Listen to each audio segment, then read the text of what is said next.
உடலை நடத்துவது ஞாபகம், உடலாய் இருப்பது நான், நினைப்பு நான், நான் வர நினைப்பு வர, அதனால நினைப்பு, உடலை நடத்துவது நினைப்பு. அப்போ எந்த ஒரு கருவை எடுத்து ஆராய்ஞ்சினாலும் அதுல இது இப்படிதான் இருக்கணுங்கிற ஒரு கருத்து பதிஞ்சே இருக்கு. மனிதன்னா இப்படிதான் இருக்கணும் இல்லையா? தந்தை சொல்மிக்க மந்திரம் இல்லை, தாயை சிறந்த கோவில் இல்லை அப்படின்னு. தந்தை சொல்மிக்க மந்திரம் இல்லைன்னா என்ன? இந்த ஒரு கருவுக்குள்ளார இந்த கரு கண்ணுக்குட்டியா பிறக்கணும், இதுக்கு 4 கால் இருக்கணும். ஏன்னா அதுல பெண் கன்றா இருந்தா அதுக்கு பெரிய மாடாகி கண்ணு போடக்கூடிய தன்மை இருக்கணும், மடி இருக்கணும், பால் கறக்கணும். இந்த மாதிரிலாம் கருத்துக்களை பதிஞ்சேதான் வச்சிருக்காங்க. ஒரு தாயோட கருவுல சிசு உற்பத்தி ஆகுது அப்படின்னாக்கா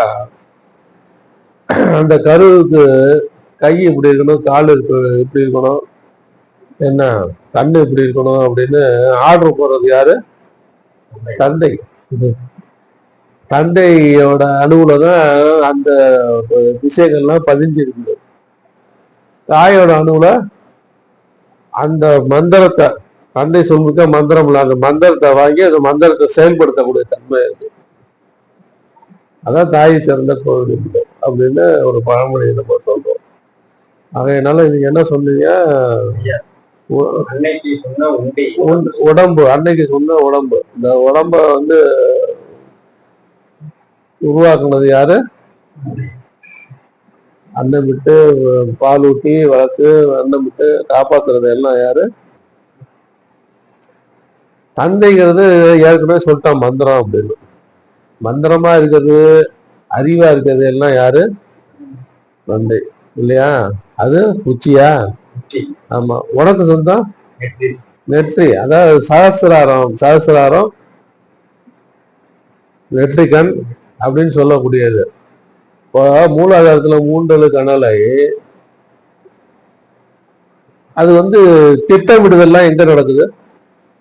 இந்த உடம்பை இப்படியா நடத்தணும் அப்படின்னு திட்டமிடுதல்லாம் எங்க நடக்குது? சகசிராரத்துல உச்சியில தான் நடக்குது. திட்டமிடுதல் எல்லாம் அங்கதான் நடக்குது. பிளானிங்கு, ஆட்சி பண்றது எல்லாமே எங்க நடக்குது? சகசிராரத்துல. அந்த திட்டமிடல் முடிஞ்ச பிறகு இதை இப்படிலாம் பண்ணு அப்படிங்கிறதுக்கு ஒரு வேலைக்காரன் வேணும்னா, கட்டளை நிறைவேற்றத்துக்கு அது யாரு? அதான் சேனாதிபதினு சொல்றோம். சேனாதிபதி முருகப்பெருமான் அப்படின்னு சொல்லக்கூடிய அந்த முருகன் நெற்றிக்கண் ஆகியாசனம்னு சொல்லக்கூடிய சுழிமுனைன்னு சொல்லக்கூடிய அந்த இடத்துல இருந்துக்கிட்டு சகசிராரத்துல நிறைவேற்றிய திட்டங்கள் எல்லாம், கட்டளைகள்லாம் யாரு நிறைவேற்றிட்டு இருக்கா? நெற்றிக்கண் தான்.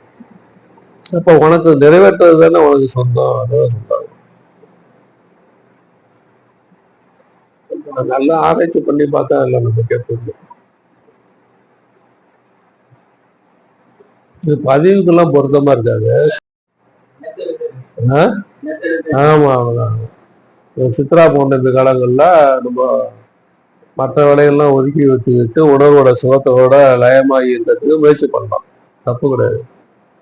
அதுக்காக கொள்ளடக்கரையில போய் சோத்தா மூட்டையா கட்டிட்டு போய் உட்காந்து திங்கிறது சித்ரா பௌர்ணமி சின்ன தூக்கம் தான் வரும். அது ஒரு பழக்கமா ஏற்படுத்திக்கிட்டாங்க. உயிர் வளர்த்தேனே அப்படின்னு உடம்பில் உத்தமன் கோயில் கொண்டான் என்று உடம்பை ஓம்பி வளர்த்தேனே அப்படின்னு திருமூலர் போறாரு. அப்போ உடம்புலதான் உத்தமன் கோவில் கொண்டு இருக்கிறார் அப்படிங்கும்போது அந்த உடம்பை காப்பாற்றிக்கணும். உடம்பை காப்பாற்றிக்கணும், கரெக்டா சாப்பிட்டுக்கணும், சரியான ஓய்வு கொடுக்கணும். இந்த மாதிரி இப்போ சீதோசனத்துல காப்பாற்றிக்கணும். சீதோசனத்துல சீதளமான பௌர்ணமியில குளிர்ச்சி, பௌர்ணமின்னா நிலவினோட ஒளி குளிர்ச்சி, சூரியனோட ஒளி சூடு. அப்போ நிலவினோட ஒளியில ரொம்ப நேரம் இருந்து அப்படின்னா உடலுக்கு சீதளம் ஏற்படும், உடம்பு பாதிப்பு ஏற்படும். ரொம்ப தவிர்க்கணும். வீட்டுக்குள்ளார தியானம் பண்ணிக்கலாம். உள்ளம் பெருங்கோயில் ஊனுடம்பு ஆலயம். இப்ப கோவில் அப்படின்னாக்கா நம்ம என்ன நினைக்கிறோம்? எல்லாமே மதில் சுவர்ல இருந்து எல்லாமே கோவில் அப்படின்னு தானே நம்ம பேசுறோம். ஆனா திருமூலர் அது கோவில் இல்லை. கோவில்ங்கிறது என்ன, உள்ளம்தான் கோவில், கருவறையா இருக்கிறது தான் கோவில், அதை சுத்தி இருக்கிறதுல என்ன ஊனுடம்பு அப்படிங்கிறது. இந்த மாதிரி இந்த சிந்தனைகளை வளர்த்துக்கிட்டோம் அப்படின்னாக்கா ஏன் அப்போ உள்ளம்தான் கோவில் அப்படின்னா உள்ளத்துலதான் அந்த ஆண்டவன் உறைந்து இருக்கிறார் அப்படிங்கிறதுலாம் அதுதான் கோவில்னு சொல்றாங்க. அப்ப கோவில்ங்கிறது என்ன, இங்கேருந்து முழு கட்டடமும் முழு உருவாக்கமும் கோவில் அல்ல. அப்ப கருவறை அப்படிங்கிறது நம்ம உள்ளத்தை குறிக்கிறோம் அப்படின்னா உள்ளத்துலதான் ஆண்டவன் இடம்பெற்று இருக்கான் அப்படிங்கிறதுனால அந்த உடம்பா இருக்கிறது ஆலயம், உள்ளம்தான் கோவில். தெளிவிலும் தெளிவாய் தேர்ந்தது ஞானம், ஞானமே உணர்வு, உணர்வே உயர்வு, உணர்வை அறிவது உங்களின் அறிவு அப்படிங்கிறதுனால அறிவா இருப்பது நான். அப்ப அந்த தோற்றத்துக்கு காரணம் இல்லை அப்படிங்கிறத சிந்தனை பண்ணும். எப்பாலுக்கும் அப்பால் பெரும்பால் இருள் என்று அறிய அப்படின்றது பரஞ்சோதி வாக்கியம். இந்த வாக்கியத்துல என்ன சொல்றாரு, அது விளக்கமாக சொல்லும் போது பருவுடல், நுண்ணுடல், அறிவுடல் மூணையும் தாண்டுனா என்ன இருக்கு, ஜோதி. அதையும் தாண்டுனா நாதம், அதையும் தாண்டுனா நினைவு, நினைவு அதையும் தாண்டுனா இருள் அப்படிங்கிறாரு. இதுலயே எல்லாமே முடிஞ்சு போச்சு. உண்மையிலேயே இதுலயே எல்லாமே முடிஞ்சு போச்சு. அப்ப அந்த பருவுடல், இந்த பருவுடல்ங்கிறது இந்த உடம்பு, நுண்ணுடல்ங்கிறது சூக்கும உடல், அறிவுடல்ங்கிறது அறிவுடல்ங்கிறது என்ன, அதுதான் காரணம், காரணமே அதுதான். அப்ப 3 உடம்பு இருக்குங்கிறாரு. இருக்கும்போது உன்னுடனும் அறிவுடனும் சேர்ந்தேதான் இருக்கும் அப்படிங்கிறாரு பஞ்சமிகம். சேர்ந்தேதான் இருக்கும், மரணிக்கும் போது சேர்ந்தேதான் பயணிக்கும் அப்படிங்கிறாரு. அப்ப நம்ம உடம்புக்குள்ளதே அது சேர்ந்தேதான் இருக்கா, இது ஒரு கேள்வி தானே. இந்த கேள்விக்கு விடை காண முற்பட்டாக்கா ஓரளவுக்கு தத்துவம் கிளியர் ஆகும், ஓரளவுக்கு தத்துவம் கிளியர் ஆகும். நுண்ணுடல்னு ஒண்ணு இருக்கு, அது தெரியுது எல்லாத்துக்குமே, சூக்கமானது ஒண்ணு ஏற்படுது இல்லையா, ஏற்படுதா இல்லையா. சூக்குமத்துல நீ பிரிஞ்சு போனாலும் உன்னோட உடம்பு உயிரோட தான் இருக்கு. ஏன், அறிவுடல் சூக்குமத்தோட இணைஞ்சு போல, அது உடம்புக்குள்ள இருந்துகிட்டே நடக்கிறதெல்லாம் பார்த்துக்கிட்டு சாட்சியா இருக்கு, அது இருந்து பார்த்துட்டு இருக்கு. அப்போ இறக்கும் போதுதான் ரெண்டும் ஒன்னா போகுது, இறக்கும் போதுதான் ஒன்னா போகுது. அப்போ இந்த மாதிரி தப்பான மயக்க மருந்தை யூஸ் பண்றவன், லாகிரி வசுகள், லிக்கர் யூஸ் பண்றவன் என்ன, இதெல்லாம் அவனுக்கெல்லாம் என்ன ஆகுது, அந்த அறிவையும் சூக்குமத்தையும் இணைக்கக்கூடிய அந்த பொன்னை போன்ற ஒரு கம்பி பழுதடைந்து போயிடுது. பழுதடைந்து போனா இது பேசியிருக்கோம், நான் ஏற்கனவே எப்ப பேசியிருக்கோம், ஆலயங்களில் உட்பொருள் விளக்கம் பேசும்போது பிராணவய கோஷத்தை பேசும்போது பேசியிருக்கோம். அப்ப அந்த பிராணன் மயக்க மருந்தெல்லாம் யூஸ் பண்ணும் போது என்ன ஆகுது, மயக்கத்துல ஆழ்ந்து போகுது. மயக்கத்துல ஆழ்ந்து போகும்போது என்ன ஆகுது, மரணிக்கும் தருவாயில இந்த நுண்ணுணர்வுல அறிவுறுலாம் இணைஞ்சு பயணிக்கணும். அது இணையறதுல பிரச்சனை ஏற்படும் மயக்க மருந்து பயன்படுத்துறவங்களுக்கு, புரியுதா. அது இணையறதுல பிரச்சனை ஏற்பட்டா என்ன ஆகும், அது இணையத்துக்கு எவ்வளவு காலம் எடுத்துக்குதோ அவ்வளவு காலம் வரைக்கும் இது சிரமத்துக்கு ஆளாகணும். அப்படிங்கிறதுனால அதெல்லாம் பயன்படுத்தக்கூடாது. அப்போ எப்பவுமே நம்ம அந்த நுண்ணுணர்வு சூக்கும உடலை எப்பவுமே எதோட கனெக்ட் ஆகி வச்சுக்கணும், அறிவுடலோட கனெக்ட் ஆகி வச்சுக்கணும். இல்ல, உடம்பு நல்லா இருக்கும் போதே உடம்ப கொண்டு அறிவுல சரணம் இல்லாது அனுபவிக்கிறது தான் முக்தி, அதுதான் மோட்சம், அதுதான் சொர்க்கம். என்ன, எப்பப்பெல்லாம் சரணம் ஏற்படுதோ அப்பப்பெல்லாம் துக்கம் ஏற்படுது, அதுதான் நடக்கும். அறிவுல எப்ப சரணம் ஏற்படுதோ அப்பப்பெல்லாம் துக்கம் ஏற்படுதா இல்லையா. அப்போ வாழ்க்கையின் நோக்கம் என்ன, எப்பப்பெல்லாம் பிரச்சனைகள் ஏற்படுதோ, எப்பப்பெல்லாம் பிரச்சனைகளால் நம்ம நிம்மதியிலிருந்து விலகி இருக்கோமோ, அறிவையும் ஆற்றலையும் பயன்படுத்தி அந்த பிரச்சனையிலேருந்து விடுபட முற்படுறது தான் வாழ்க்கையின் நோக்கம்.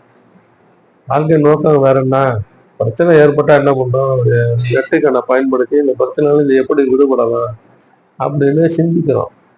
சிந்திக்கிறோமா நம்ம அறிவை பயன்படுத்தி சிந்திக்கிறோம். அப்ப சிந்திச்சு ஒரு பிளான் போடுறோம். இப்படி இப்படிலாம் பண்ணா அந்த பிரச்சனை தப்பிச்சுக்கலாம். அந்த பிளானை செயல்படுத்தும் போது அது வெற்றிகரமா முடியும் போது நிம்மதி ஏற்பட்டு போகுது. அவ்வளவுதான். அப்ப சொர்க்கம் நரகம் எல்லாம் எங்க எல்லாம் உனக்குள்ளார தான் இருக்கு. உனக்குள்ளார இருக்கக்கூடியது. அறிவுல சார்ந்தமில்லாத நிலை ஏற்படும் போது உனக்கு அந்த ஆனந்தமான நிலையை அனுபவிக்கும் போது அதுதான் முக்தி நிலை. விளிம்பு காலத்திலேயே அந்த நிம்மதியை எப்படி அனுபவிக்கிறது அப்படின்னு சொல்லி தர்றதுதான் தியானம். உங்களை அறியாம நீங்க அந்த தியானத்துல அனுபவிச்சுட்டு தான் இருக்கீங்க. அறிவுல விளக்கம் ஏற்படாததுனால அது இன்னதுதான் அப்படிங்கிற அந்த தன்மையை புரிஞ்சுக்கிறது இல்லை. அவ்வளவு அந்த தன்மையை புரிஞ்சுக்கிட்டேன் அப்படின்னாக்கா எப்பவுமே இந்த தியானத்துல இருந்து பழகும் போது அதுல இருந்து வெயிலாது அதுலயே இருந்து ஒரு சந்தோஷம் அனுபவிச்சுக்கலாம். அதுதான் தூங்காமல் தூங்கி சுகம் பெறுவது அது எக்காலம் அப்படின்னு தாய்மான சாமியில் பாடுறது.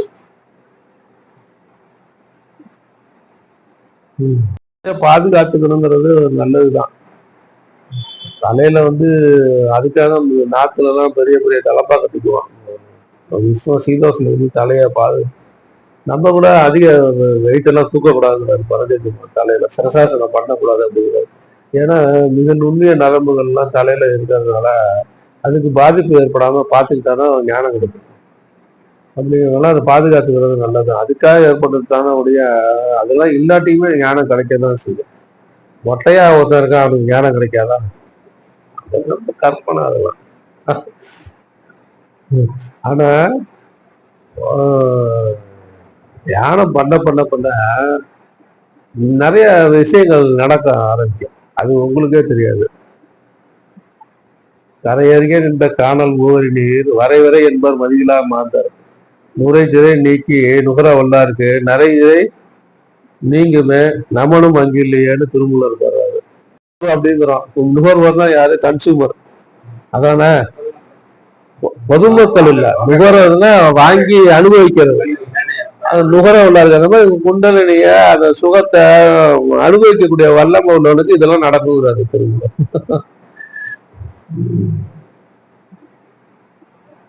அதுக்காக நம்ம நீண்ட நாள் இருப்போம்னு சொல்ல வந்தா நமக்கு எப்பவும் வயசு போதும் அப்படிங்கிற நிம்மதி வந்துருச்சு. வாழும் காலத்திலே யாரு போதும்னு சொல்றாங்கன்னா அவனுக்கு தான் இருந்துச்சு. அதை சொல்ல வைக்கிறது தான் இந்த தியானம். நிம்மதியா 90 வயசுக்கெல்லாம் நான் சாவலன்னா சாக மாட்டான். எனக்கு இன்னும் எவ்வளவு வேலை இருக்கு அப்படின்பா. ஆனா நம்ம அப்படி இல்லை. இந்த வயசுல போதும் எப்போனா தயாரா தான் இருக்கணும் அப்படின்ற